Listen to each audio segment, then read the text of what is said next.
এর ম্যাচ ছিল কলকাতা যুব ভারতী স্টেডিয়ামে ইস্টবেঙ্গল ও মোহনবাগানের মধ্যে, যা ডার্বি নামে খ্যাত। গতকালকে ম্যাচ বাতিল হয়েছে। সূত্র মারফত জানতে পেরেছিলাম গ্যালারিতে দুই দলের সমর্থকেরা জাস্টিস ফর আরজি কর টেপোতে ভরিয়ে তুলবে, এটাই হয়তো ভয় পেয়ে বাতিল করা হয়েছে।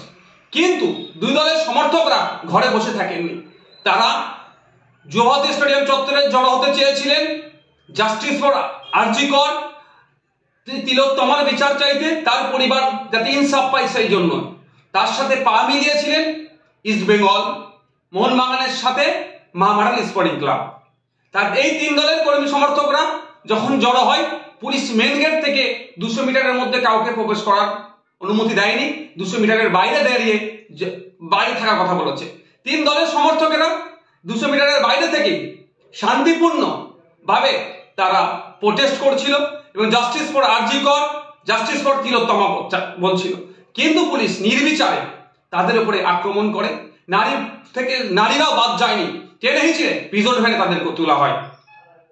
আমাদের প্রশ্ন, যেখানে মুখ্যমন্ত্রী নিজে জাস্টিস ফর তিলোত্তমা বলছেন, খুনিদেরকে দোষীদের শাস্তি চাইছেন, ফাঁসি চাইছেন, এবার ডেডলাইন করে দিচ্ছেন, সেখানে ভিন্ন দলের সমর্থকেরা তারা যারা ভিন্ন মানুষেরা যারা তিলোত্তমার হয়ে আওয়াজ করছে, তাদেরকে পুলিশ দিয়ে এরকম ভাবে দমন পীড়ন করা হচ্ছে কেন?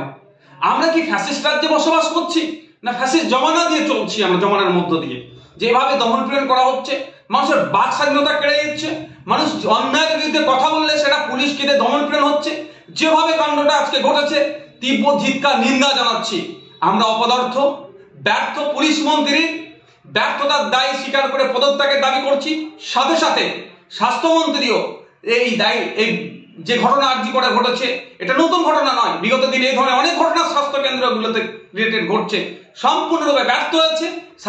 স্বাস্থ্যমন্ত্রীরও পদত্যাগ দাবি করছি এবং সাথে সাথে একটু রাজ্যের মুখ্যমন্ত্রীকে স্মরণ করে দিতে চাই যে পৃথিবীতে যত ফ্যাসিস্টরাই ছিল না কেন, তারা বিভিন্ন সময় গুন্ডা মস্তান পুলিশ প্রশাসনকে কাজে লাগিয়ে মানুষের বাক স্বাধীনতা কেড়ে নেওয়ার চেষ্টা করেছে, মানুষকে দমিয়ে রাখার চেষ্টা করেছে, কিন্তু নির্দিষ্ট সময় পরে কিন্তু সেই ফ্যাসিস্টদের পতন হয়েছে।